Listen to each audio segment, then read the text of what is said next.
Syaitanirrajim. Bismillahirrahmanirrahim. Alhamdulillahi rabbil alamin. Wa bihi nasta'in. Allahumma salli wa sallim wa barik ala sayyidina Muhammad wa ala alihi wa sahbihi fi kulli lamhatin wa nafasin adada ma wasi'ahu ilmullah. Rabbi shrah li sadri wa yassir li amri wa hlul 'uqdatam min lisani yafqahu qawli. Wa la hawla wa la quwwata illa billahil aliyyil azim. Ilahi anta maksudi wa ridhaka matlubi. A'tini mahabbataka wa ma'rifataka. Assalamualaikum warahmatullahi ta'ala wabarakatuh. Alhamdulillah wa syukrulillah. Segala puji bagi Allah yang telah memberikan hidayah dan taufik. Mudah-mudahan kita sentiasa dikurniakan Allah hidayah dan taufik.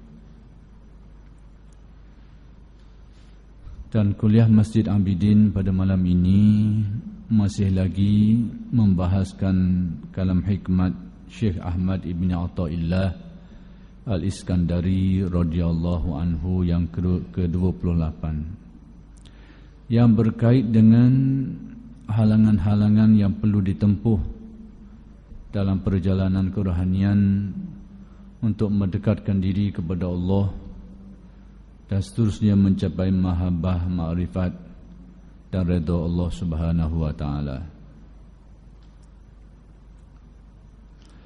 Telah jelaskan pada kuliah-kuliah yang lalu tentang kata-kata Syekh Abdul Hasan Asy-Syadzili radhiyallahu anhu, bahawa menurut beliau sesiapa yang ingin mencapai apa yang diperolehi oleh para wali adalah melakukan dua perkara, iaitu mengosongkan hatinya, membuang dari dalam hatinya itu segala manusia dan makhluk yang lain, yakni dibuang segala khawatir yang berkait dengan manusia dari dalam hati, yakni tilikan kepada manusia, pergantungan hati dengan manusia, dan terasa dengan apa-apa kritikan dan kata-kata nista dari manusia, dibuang semuanya, dibuang dari dalam hati, sehingga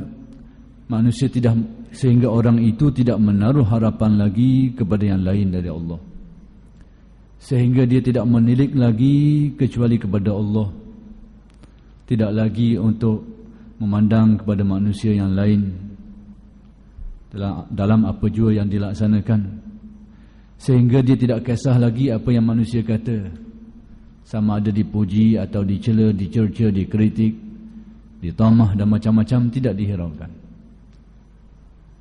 Asalkan dia berjalan dengan lurus dalam perjalanan yang dikendaki dari segi syariatnya dan hakikatnya, maka semua itu tidak dihiraukan lagi.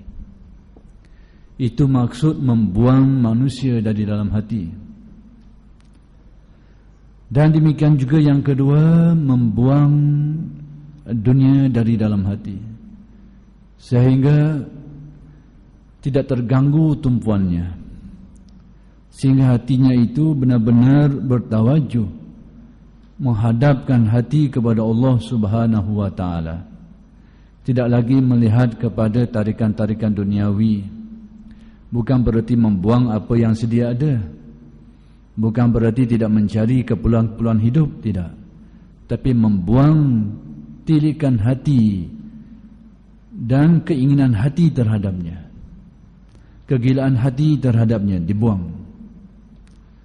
Maka itulah dua pedoman besar yang diberikan oleh Syekh Abdul Hasan Asy-Syadzili seperti yang sudah dijelaskan. Lalu maksud daripada kata-kata beliau itu seperti yang disebut oleh syarih di sini, pengertian keterangan ini supaya engkau benar-benar merasa diri sebagai hamba Allah dalam semua yang engkau kerjakan atau engkau tinggalkan. Tujuannya dibuangnya manusia, dibuangnya makhluk dari dalam hati. Tujuan besarnya apa? Supaya orang itu benar-benar menjadi hamba Allah dalam melaksanakan apa yang disuruh dan meninggalkan apa yang dilarang. Apa-apa yang dibuat itu adalah semata-mata kerana Allah. Yang ini akan terganggu sekiranya manusia ada dalam hati. Kerana Allah itu akan terganggu.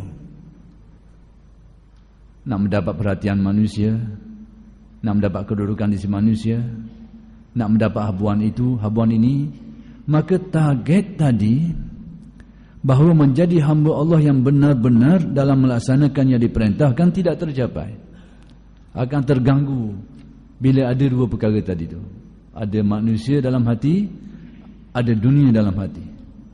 Maka dua ini akan mengotorkan, akan mengganggu pengabdian diri manusia yang bersih. Jadi tujuan yang dikatakan oleh Syekh Abdul Hasan Syazili tadi itu, supaya seseorang itu benar-benar menjadi hamba Allah yang mengabdikan diri kepadanya, tidak kerana yang lain, tidak kerana dunia, tidak kerana manusia. Kenapa manusia terganggu amal ibadahnya kerana riya? Kerana dalam hatinya ada manusia, terpandang kepada manusia, lalu macam-macamlah berkait dengannya. Kenapa hati manusia hilang keikhlasan? Kerana terpandang kepada habuan-habuan duniawi dan macam-macam. Jadi pokok bakal dua perkara yang disebut oleh Abdul Hasan Asy-Syazili tadi sebenarnya itu mengganggu ubudiyah manusia. Jadi dalam bahasa yang mudah, para wali itu diberikan tahap, yakni dianugerahkan Allah kewalian dan diberikan kemuliaan dan keistimewaan adalah kerana mereka ini benar-benar menjadi hamba Allah. Itu rahsianya. Ibadahnya itu adalah pengabdian dirinya kepada Allah, tidak kerana yang lain. Itulah maksud Abdul Hasan Asy-Syazili. Jadi apa yang dibuat, apa yang ditinggalkan tidak lagi berkait dengan manusia, tidak lagi berkait dengan dunia, semata-mata kerana Allah, lillah. Sebab itu permulaan perjalanan hati manusia menuju Allah dimulai dengan lillah, yakni segala amal dan gerak gerinya itu didasari kerana Allah, tidak didorong oleh dorongan lain, dorongan manusia, dorongan keduniaan, tidak. Ini permulaan perjalanan hati manusia ke hadrat Allah. Selagi hati manusia didorong oleh dorongan yang lain, tidak berlaku perjalanan itu. Tidak berlaku perjalanan. Mungkin secara syariatnya bertambahlah amal ibadahnya, tapi secara rohaninya hatinya itu tidak ke mana. Mungkin banyak ibadahnya, tapi gerak hatinya tidak berlaku. Dia seperti orang naik kereta ataupun naik motosikal, perih habis teh, tapi pusing rambau, mesti ketang situ dia je, totah pergi mari. Itu bandingannya. Laju perjalanannya, jauh dari segi kilometer perjalanannya, tapi mesti kat tula. Itulah bandingan orang yang hanya membetulkan zahir tapi hatinya tidak bergerak. Dan pergerakan hati bermula dengan gerak hati untuk beramal lillah, mencari redha Allah. Itu permulaan gerak hati manusia dalam menyelam ke hadrat ilahi.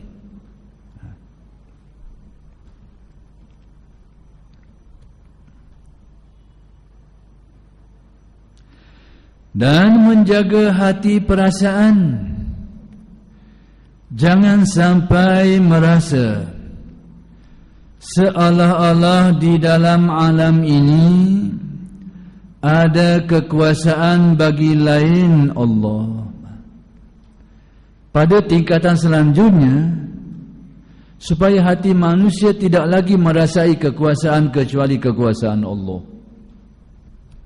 Supaya hati manusia benar-benar merasai hakikat yang berkuasa hanya Allah Subhanahu wa ta'ala. Tidak lagi manusia, tidak lagi dunia, dan tidak lagi dirinya sendiri pun, tidak lagi.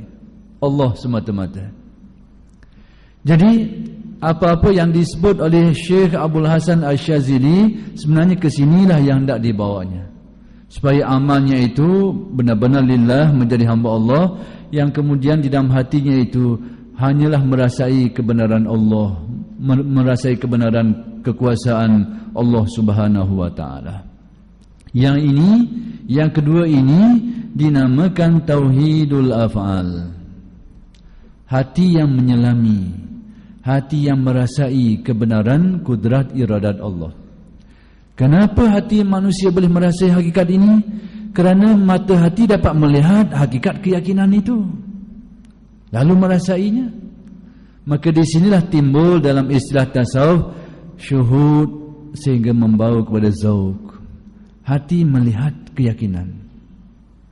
Kita sekarang, kita tengok kenyataan yang berlaku, kejadian yang berlaku, semata-mata kejadian kosong. Ibaratnya kalau kita tengok kita tengok wayang kulit, semata-mata cerita dan asyik dengan cerita tu. Itulah kita sekarang. Bila kita tengok fenomena alam, samalah kita tengok wayang kulit. Jadi orang yang hanya tengok kulit itu tu, hak bergerak gimari-gimari itu tu, macam kita sekarang ni lah, tengok fenomena alam yang berlaku. Tak lebih dari itu. Tapi bagi arif billah, dia tak nampak kulit itu, dia tahu kulit ini tak ada benda. Tu tok dalam belakang tu. Tok dalam belakang tu duk main tu. Dia nampak situ. Ini arif. Si arif billah. Jadi dia melihat fenomena alam tidak dalam bentuk independen, tidak dalam bentuk istiqlal menyendiri, tapi ada kaitan di sebaliknya. Itulah yang diistilahkan sebagai tajalliyat dalam istilah tasawuf. Jadi supaya hati manusia merasai kekuasaan Allah, dan hati tidak akan merasai hakikat itu sekiranya mata hati manusia itu tidak melihat hakikat kenyataan itu. Jadi untuk mencapai darjat itu perlu dua perkara. Pertama, ilmu yang benar. Maka sebab itu tasawuf tidak dapat diselami oleh orang yang keyakinannya tidak betul. Tasawuf tidak dapat diselami oleh orang yang keyakinannya itu terbabas dari landasan Ahlus Sunnah wal Jamaah, yang beriktikad manusia mempunyai kuasa veto melakukan perbuatannya, tidak akan terhidu bau tasawuf. Akhlak mungkin, ibadah mungkin, kezuhudan mungkin, sufi tidak sama sekali. Tiada ruangan ke situ.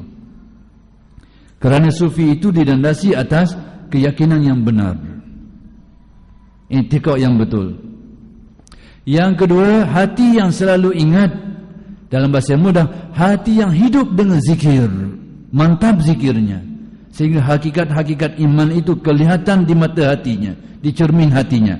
Inilah yang akan membawa kepada apa yang disebut di sini, yaitu sehingga hati tidak merasai lagi kekuasaan lain daripada kekuasaan Allah Subhanahu wa ta'ala.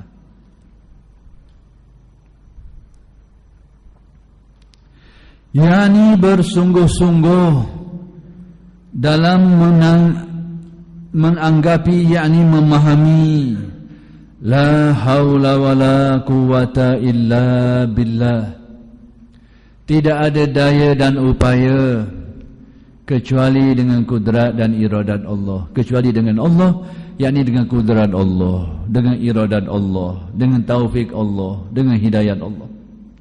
Tak akan berlaku sama ada baik atau buruk, ketaatan atau kemaksiatan pada hakikatnya, kecuali ia berkait dengan kudrat dan iradat Allah Subhanahu wa ta'ala. Jadi tujuan kita membuang dari dalam hati manusia dan makhluk, tujuannya ke sini, supaya hati dipenuhi dengan rasa kehebatan Allah. Bandingan yang mudah, air nak masuk ke mana dalam tank penuh dengan air? Air dari luar tak akan masuk ke dalam tank ataupun ke dalam dalam cawang yang sudah pun ada air. Tak masuk.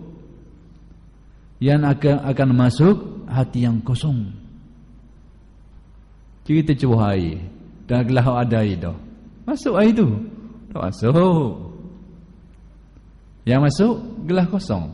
Masuklah. Maka demikianlah hati yang dipenuhi dengan khawatir alam, khawatir manusia dan dunia, ma'rifatullah, ma'rifat tidak akan tersinar di dalam hati. Maka itulah maksud kata-kata Syekh Abdul Hasan Asy-Syadzili radhiyallahu anhu. Jadi sebab itu mereka berusaha menyucikan hati, membuang khawatir alam, khawatir makhluk, bersungguh-sungguh dalam mengekali zikrullah untuk menyucikannya sehingga mereka mencapai ini. Hati yang tenteram dalam keyakinannya, benar-benar meyakini kebenaran kekuasaan Allah Subhanahu wa taala. Jadi supaya memahami kata-kata la haula wala quwata illa billah, yakni tiada daya dan tiada kekuatan sama sekali kecuali dengan bantuan pertolongan Allah. Jadi sekarang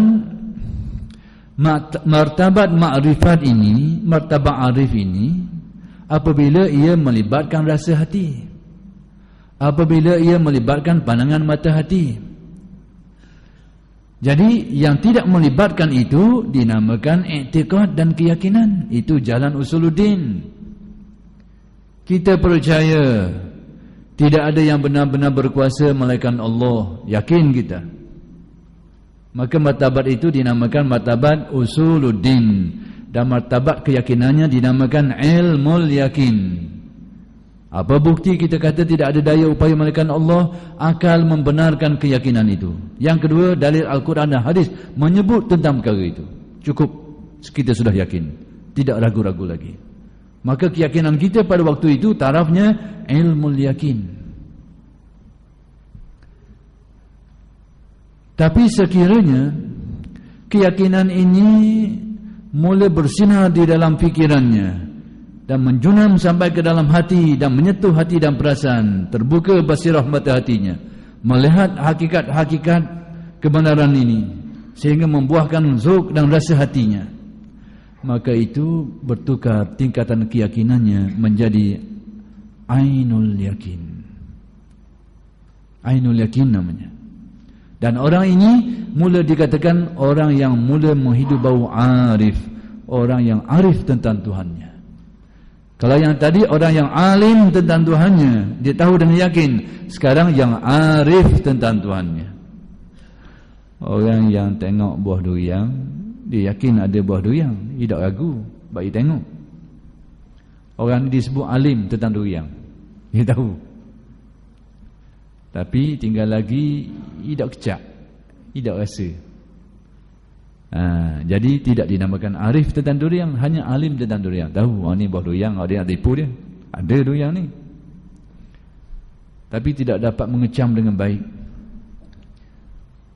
Bila ada orang ambil buah durian tu ubah, buat benda lain, buat lepuk, tak kenal dah. Sebab apa? Tukar dah pasang benda tu lah. Keyakinan yang tidak halus. Ataupun ada ambil buah durian tu buat poyok. Tidak kena. Tidak kena dah. Sebab apa? Kerana dia hanya alim tentang durian, tapi tidak arif tentangnya. Maklumatnya terbatas. Keyakinannya tidak menghalusi, tidak mendalami. Itu bezanya antara alim dengan arif, antara ilmul yakin dengan ainul yakin.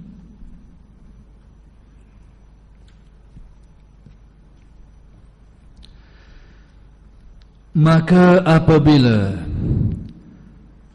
masih merasa ada kekuatan diri sendiri, berarti belum sempurna mengaku diri sebagai hamba Allah. Selagi masih timbul dakwaan keakuan diri, selagi itu dikira belum mencapai tahap kesempurnaan sebagai hamba Allah. Bukan sebagai terbuang sebagai hamba Allah, tidak, tetap hamba Allah, tapi kesempurnaannya belum. Selagi seseorang itu merasa dirinya masih ada kekuatan-kekuatan pada rasanya, pada zauq hatinya, dia dikira belum menjadi arif yang benar-benar, sehingga terbuang rasa hati itu. Sekarang kita bagaimana? Kita tahu kita tidak ada daya upaya, dan kita yakin, dan kita telah memiliki ilmu yakin tentang hakikat itu. Tapi tinggal lagi dalam muamalah hari-hari kita banyak, kita yang banyak. Banyak timbul kita, kudrat kita, ilmu kita, kemampuan kita, hak tu banyak timbul. Jadi kita bukan arif, kita hanya alim tentang diri, tapi bukan arif tentang diri. Jadi sebab itu kata Syekh, selagi timbul rasa masih ada daya upaya diri, maka itu belum sempurna sebagai seorang hamba Allah. Tapi tetap hamba Allah. Tinggal lagi masalahnya ke mana? Kesempurnaan. Jangan kata ni bukan hamba Allah ni, kalau gitu kita semua ni bukan hamba Allah lah. Kalau gitu tidak, hamba Allah juga, tapi tahap kesempurnaannya saja yang kurang. Itu saja masalahnya. Maka sebab itu para wali ialah orang yang Allah Ta'ala cabut dari dalam hatinya keakuan dirinya. Sebab itu mereka ini tenggelam di dalam merasai la haula wala quwata illa billah. Tak ada dakwaan jauh sekali. Sebab itu dalam dunia tasawuf, kalau ada orang mendakwa ini, tanda awal-awal bohong. Kecuali yang menceritakan itu atas dasar untuk menjelaskan ilmunya atau menjelaskan, memberikan kefahaman, itu lain. Tapi kalau atas semata-mata mendakwa itu dan ini, jauh renak, kata orang, jauh renak daripada tahap kewalian.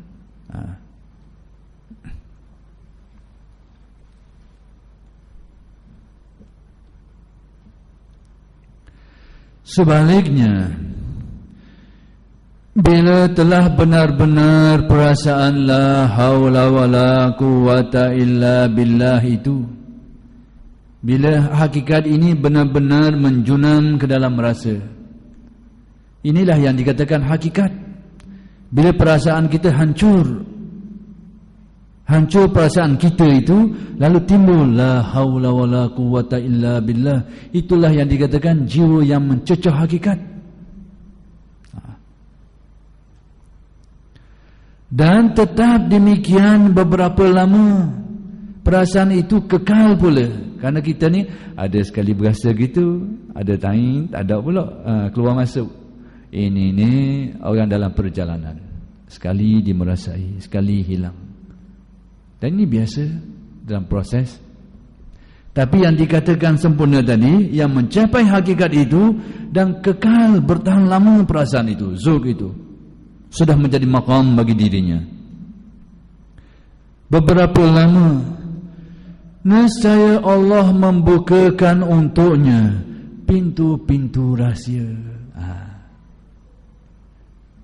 Dalam keilmuan tasawuf ini dikatakan hati sedang memasuki hadrat Allah, yang permulaannya dinamakan hadrat af'al, hadrat keesaan perbuatan Allah. Bila hati manusia benar-benar merasa hakikat ini, dia seumpama dikatakan memasuki hadrat Allah. Bandingannya ke mana? Bandingannya orang dapat masuk istana dan duduk dekat raja. Cuma kedudukannya beza. Ada dekat, duduk kiri kanan dia, ada jauh sikit, ada jauh lagi. Kita tengok cerita-cerita Melayu, raja-raja zaman dulu keliling, mesti ketang sekali orang kiri kanan dia tu. Gitulah. Orang rapat sikit duduk kiri kanan dia, orang jauh sikit duduk jauh sikit, tapi tetap dalam hadrat raja. Maka demikian ini orang yang mencapai hakikat ini, mereka inilah yang dikatakan ahlullah,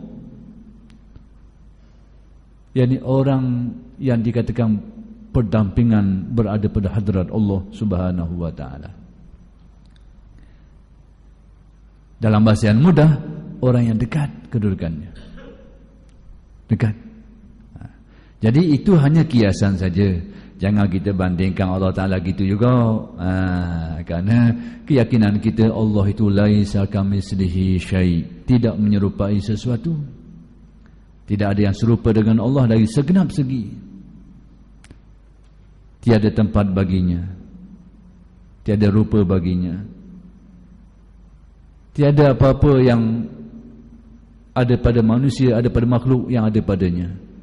Tidak ada yang serupa dengannya. Allah tidak menyerupai apa jua pun makhluknya, dan makhluknya tidak menyerupai Allah Subhanahu wa taala dalam apa jua pun. Pegang kuat-kuat keyakinan ini. Jadi itu hanya tamsilan. Bandingan hati yang merasai hakikat tadi, seumpama tadi macam orang yang berada di pendampingan raja, bandingannya. Lalu kata Syekh, nescaya Allah membukakan untuknya pintu-pintu rahsia. Yani orang yang seperti ini banyaklah dibuka pintu rahsia oleh Allah Subhanahu wa taala. Para aulia, hati mereka itu diumpamakan kuburul asrar, seperti kubur rahsia, tempat tersimpan banyak rahsia-rahsia pentadbiran Allah Subhanahu wa taala. Macam orang biasa duduk di kanan raja kau. Banyak rahsia-rahsia pentadbiran raja tu sampai ke dia dulu. Orang luar ni tak tahu kali lagi. Begitulah bagi mudahnya.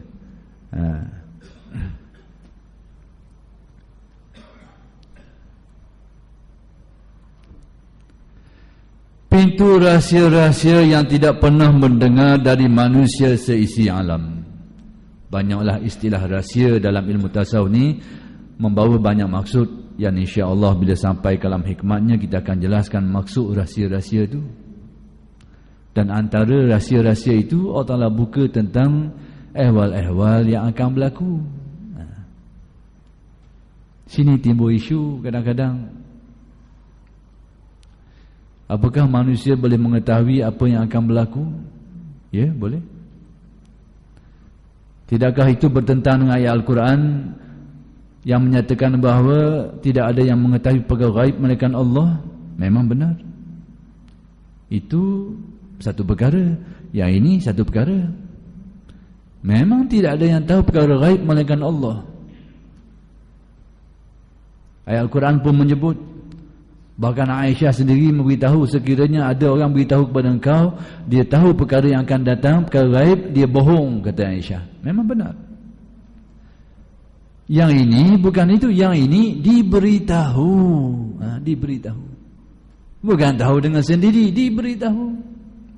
Tidakkah Nabi Muhammad sallallahu alaihi wasallam telah menceritakan kepada kita apa-apa yang akan berlaku akan datang? Tidakkah kita sudah diberitahu tentang perkara itu dalam hadis Nabi yang banyak? Apa-apa yang akan berlaku sebelum hari kiamat, tanda besar, tanda kecil, semuanya sudah diberitahu. Dah itu macam mana? Belum berlaku lagi? Berarti bila Allah Ta'ala menyebut dalam Al-Quran tidak ada yang tahu perkara gaib, perkara yang akan datang kecuali Allah, hakikatnya begitu. Sampai Nabi pun tidak boleh tahu. Tapi yang dicerita itu dia diwahyukan, dia diberitahu. Kalau para awliya, dia dikasyafkan, diilhamkan. Ada nas-nas riwayat hadis yang mengesahkan adanya ilham bagi umat ini. Laqad kana fi man qablakum muhaddasun wa in yakun fi ummati fa Umar. Pada umat-umat yang terdahulu ada golongan manusia yang disebut muhaddasun. Siapa muhaddasun? Mulhamun, orang yang diilhamkan Allah, orang yang diberi tahu rahsia-rahsia oleh Allah, menerusi jalan ilham, menerusi jalan ilham yang diberikan Allah Subhanahu wa taala. Jadi fa in yakum min ummati, kata Nabi, fa Umar, sekiranya ada di kalangan umatku, maka Umar salah seorang Umar. Mungkin ada orang kata ayat ni dak khabar ada, sekiranya ada, dak semestinya ada lagi. Ada orang kata gitu. Sekiranya ada, sekiranya dak semestinya ada. Sebenarnya ini persoalan ini sudah banyak dibangkitkan lalu dijawab oleh para ulama. Hadis ini adalah hadis menyatakan ikhtisas, suatu kelebihan, suatu khususiyah umat Nabi Muhammad sallallahu alaihi wasallam. Yani hadis ini adalah berkenaan dengan khususiyah umat Nabi Muhammad sallallahu alaihi wasallam. Sekiranya perkara tadi ada pada umat-umat terdahulu, maka berlakunya pada umat Nabi Muhammad lebih utama lagi. Perlu difaham seperti itu. Apatah lagi ada riwayat lain, menerusi turuk yang lain menyebut wa inna umara minhum, sesungguhnya Umar sebahagian daripada mereka itu, sebahagian daripada orang-orang dari kelompok tadi, muhaddasun, mulhamun, orang yang mendapat ilham.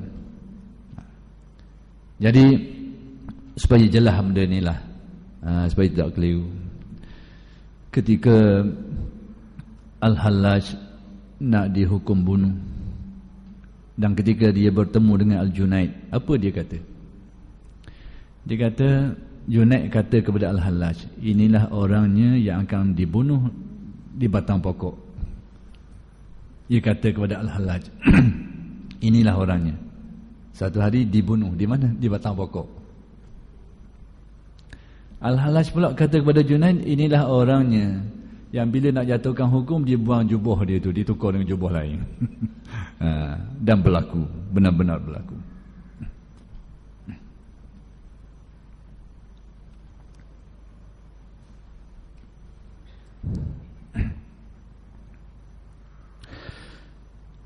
Jadi selesailah kalam hikmat yang ke-28, dan sekarang kita berada pada kalam hikmat yang baru, yaitu kalam hikmat yang ke-29. Kalam hikmat ini ingin menjelaskan tentang bagaimana sepatutnya doa kita kepada Allah Subhanahu wa taala. Doa yang macam mana yang sepatutnya dalam memahami persoalan ini. Lalu kata Syekh,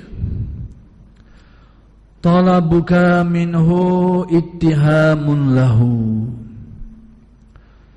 wa talabuka lahu ghaibatun anka minhu, wa talabuka li ghairihi li qillati hayaika minhu, wa talabuka min ghairihi li wujudi bu'dika anhu. Maksudnya, permintaanmu dari Allah mengandung pengertian menuduh Allah, khawatir, yakni bimbang, tidak memberi kepadamu. Dan mintamu kepada Allah supaya mendekatkan dirimu kepadanya, bererti engkau masih merasa jauh daripadanya. Dan mintamu kepada Allah untuk mencapai kedudukan dunia akhirat, membuktikan tiada malumu kepadanya. Dan permintaanmu kepada sesuatu selain dari Allah menunjukkan jauhmu daripadanya. Demikianlah Syekh menjelaskan beberapa bentuk permintaan manusia. Masing-masing mempunyai kekurangan-kekurangan tersendiri dari sudut-sudut tertentu. Lalu yang pertama, apa maksudnya? Bila Syekh ni kata talabuka minhu ittihamun lahu, permintaanmu, kau minta dari Allah, mengandung pengertian menuduh Allah, khawatir tidak memberi kepadamu. Kita minta dari Allah, kata Syekh, permintaan kita itu mengandungi kebimbangan. Semacam kita ni bimbang, Allah Ta'ala ni dak cara kita. Apakah ini berarti Syekh ini melarang kita meminta kepada Allah? Tidak. Syekh ini hanya nak mengajar kepada kita bagaimana sepatutnya doa kita kepada Allah. Baik. Ada orang berdoa kepada Allah dalam suatu keadaan. Keadaannya bagaimana? Dia semacam memaksa Allah Ta'ala. Nak sumit tak nak juga ni. Nak juga ni guna-guna hapung. Ya Allah, berilah aku guna-guna hapung. Pesan tu. Ada orang minta seperti itu. Ada orang minta dalam keadaan dia lupa dan lalai hakikat Allah Ta'ala luas rahmatnya, inayahnya, penjagaannya, kawalannya terhadap makhluk, penjagaannya terhadap makhluk. Dia lupa hakikat ini. Lalu diminta itu, diminta ini, seolah dia lupa bahawa Allah Ta'ala menguruskan semua itu. Ada juga orang begitu keadaannya. Maka permintaan seperti itulah yang dikatakan permintaan yang mengandungi tohmahan hati, tuduhan hati terhadap Allah. Semacam Allah Ta'ala ni lok je kamu tu, dok cara kamu. Permintaan pesen tadi tu, permintaan yang tidak didasari oleh adab, permintaan yang tidak didasari oleh makrifat. Itulah yang menjadikan kita tu minta juga, aku nak juga ni guna-guna habung. Ya Allah, ya Allah, tak boleh ke? Perah nungging. Tak boleh ke? Habis cerita dah. Sebab hak ni juga ni, hak lain tak jadilah ke ni. Tak boleh hak ni, habis cerita kita. Ni. Seolahnya dia lupa bahawa urusan itu seolah macam ditinggalkan Allah. Jadi bila Syekh ni menyatakan permintaanmu terhadap Allah mengandungi khawatir kebimbangan hatimu terhadap Allah bahawa Allah mengurus dirimu, permintaan yang semacam tadi, permintaan yang di sebaliknya tidak ada adab, permintaan yang di sebaliknya tidak ada makrifat tentang hakikat itu, maka begitulah kedudukan doanya. Satu. Yang kedua, wa talabuka lahu ghaibatun anka minhu, dan mintamu kepada Allah supaya mendekatkan dirimu kepadanya, berarti engkau masih merasa jauh daripadanya. Kita minta kepada Allah supaya dekatkan kita kepadanya. Permintaan kita itu mengandungi pengertian sebenarnya engkau merasa jauh darinya. Berarti mu dah rasa dekat dengannya lah. Meminta, bila kita minta supaya dekatkan hati kepada Allah, berarti kita rasa kita ni tak dekat. Baik, bagaimana yang perlu kita fahami tentang perkara ini? Ada dua aspek yang perlu dipahami. Merasai kedekatan Allah satu perkara, merasa diri orang yang dekat dengan Allah satu perkara yang lain. Dalam kalam hikmat ini, Syekh nak mengajak kita supaya merasa dekat dengan Allah. Lalu bila kita minta supaya didekatkan, berarti kita belum merasa dekat dengan Allah. Jadi Syekh menganjurkan kita supaya usahalah supaya berada pada tahapan tadi, tahapan merasa dekat dengan Allah. Allah dekat dengan kita. Wa huwa ma'akum aina ma kuntum. Allah bersamamu di mana engkau berada. Kita siang malam hidup puluhan tahun dah umur kita ni, makan nasi hari-hari, minum air hari-hari, tubuh badan kita membesar setiap hari. Pernahkah kita satu saat mengawal pembesaran tubuh badan kita? Pernahkah? Tidak pernah. Walaupun satu saat. Kerja kita hanya suak, pandai suak je. Apa makan, apa minum. Ngeceh dalam tubuh kita tu. Sehingga berlaku pembesaran, pertumbuhan tu. Pernah kita kawal? Bak suak kawal lah. Ni nak ikan masin. Ni nak miso. Kawal lah, kita boleh kawal. Hot dalang nu. Tubuh kita ni, pas sari-sari. Ke kita besar tula je. Umur 10 tahun sampai umur 30 tahun besar tula je. Renek gitu je. Besar sama. Pernahkah satu saat kita mengawal? Tidak pernah. Tidak pernah kita kawal. Tapi hal ini berlaku sepanjang masa. Wa huwa ma'akum aynama kuntum. Allah bersamamu. Bersama dengan arti dekat dari taklukan sifat-sifatnya. Tidak berjarak dari segi itu. Dan tasawuf ingin membawa kita merasai hakikat ini. Inilah mahalul hidayah. Sesiapa yang hatinya mengecapi rasa ini, dia akan menerima banyak hidayat-hidayat Allah Subhanahu wa ta'ala. Dia akan merasai kemanisan. Dia akan merasai kedekatan. Ibadah-ibadah yang berat akan dirasa ringan semuanya bila hatinya benar mencecah keadaan ini, mencapai hakikat wa huwa ma'akum aynama kuntum. Jadi tasawuf menganjur kita supaya begitu keadaannya, tapi bukan menganjur kita supaya merasa kita orang yang dekat dengan Allah. Lain. Itu orang yang mendakwa diri. Jadi perlu dibezakan antara kita merasa dekat dengan Allah dengan kita berasa kita orang yang dekat dengan Allah. Lain. Kita merasa kita orang dekat dengan Allah, ini bahagian bang, ini adalah dakwaan diri. Tidak. Tapi yang disuruh, rasakan diri mendekat dengan Allah kerana menilik hakikat-hakikat tadi.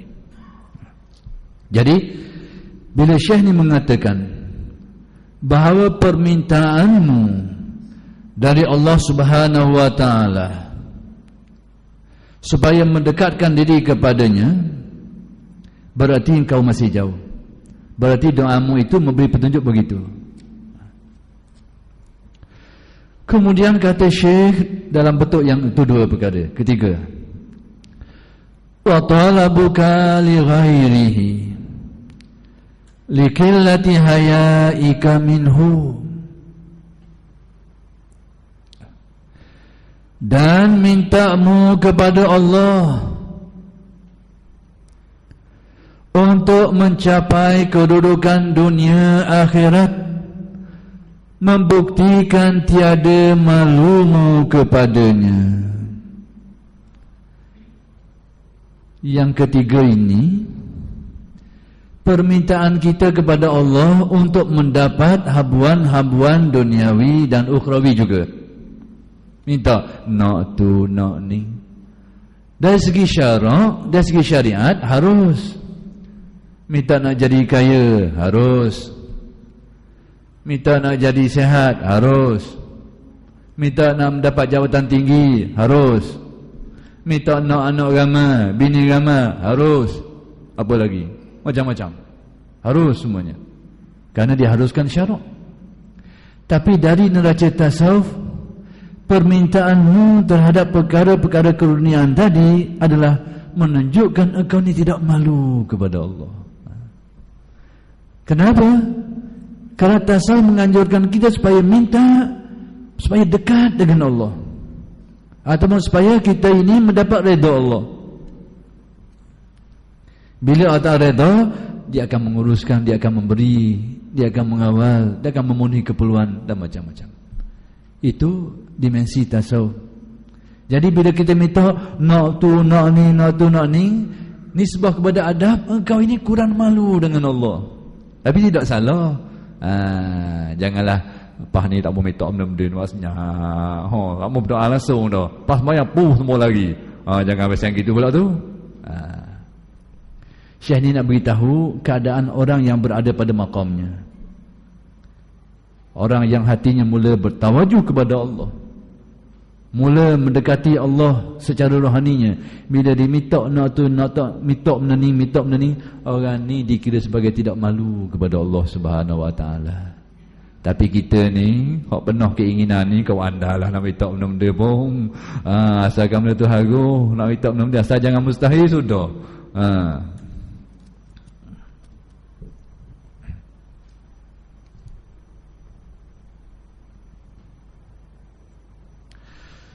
Kemudian yang terakhir, wa talabuka min ghairihi liwujudi bu'dika anhu.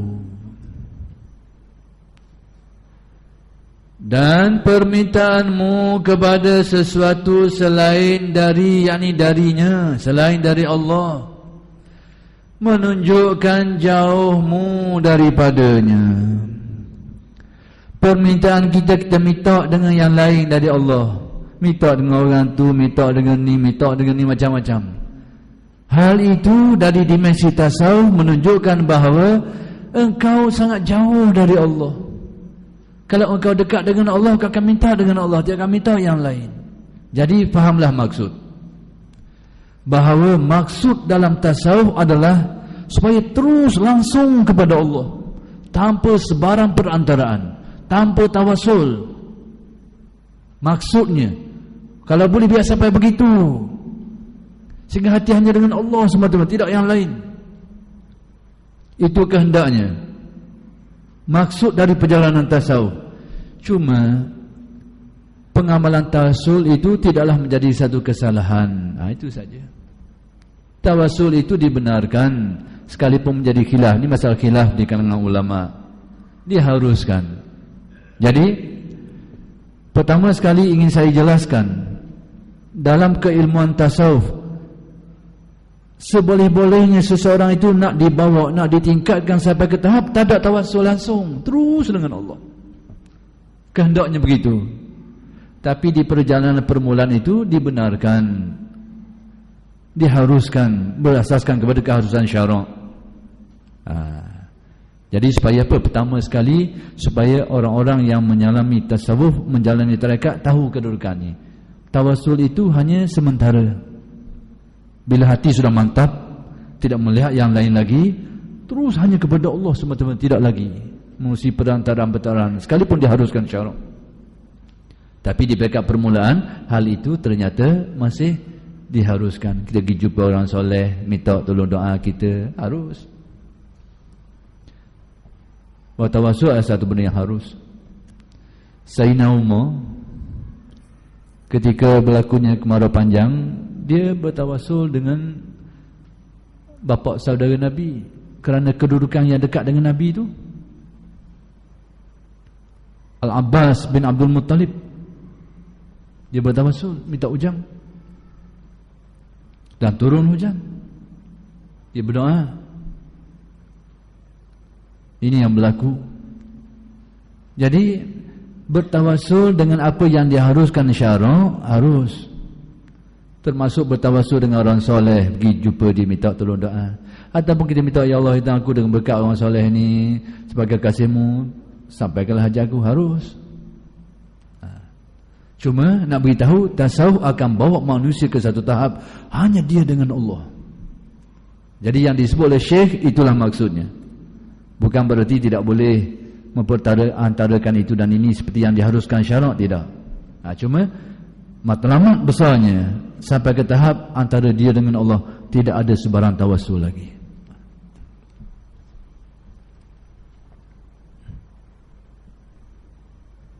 Jadi sebab itu Syekh mengatakan, permintaanmu kepada sesuatu yang lain dari Allah, pada yang diharuskanlah, sekalipun harus pada syarak, tapi ia menunjukkan jauhmu daripadanya. Dia menunjukkan kita jauh dari Allah. Andai kata Allah itu dekat dalam hati kita, Allah lah yang menjadi keutamaan kita, yang menjadi keutamaan apa-apa pun Allah. Tapi secara syariatnya, syariat mengharuskan kita mengambil wasitah, mengambil perantaraan-perantaraan. Kita ada hal-hal usang yang kita perlukan, kita minta tolong orang, tak apa. Tak apa. Cuma yang jadi masalah sikit, pergantungan kita ke dia tu lebih besar dari pergantungan kepada Allah. Ini nyakit sikit. Harapan kita kepada manusia tu lebih besar daripada harapan kita kepada Allah. Ini masalah. Jadi tasawuf nak bawa kita, hati kita Allah. Berlaku masalah apa, kepanjang apa, Allah dulu, solat dulu, doa dulu, baru cari orang nak minta tolong atas keharusan syarak. Begitulah sepatutnya. Jadi oleh kerana sudah masuknya waktu insya kita bertistakan ini dulu dan kita akan sambung pada minggu-minggu yang akan datang. Aqulu qawli hadza wa astaghfirullahal azim li wa lakum. Assalamualaikum warahmatullahi taala wabarakatuh.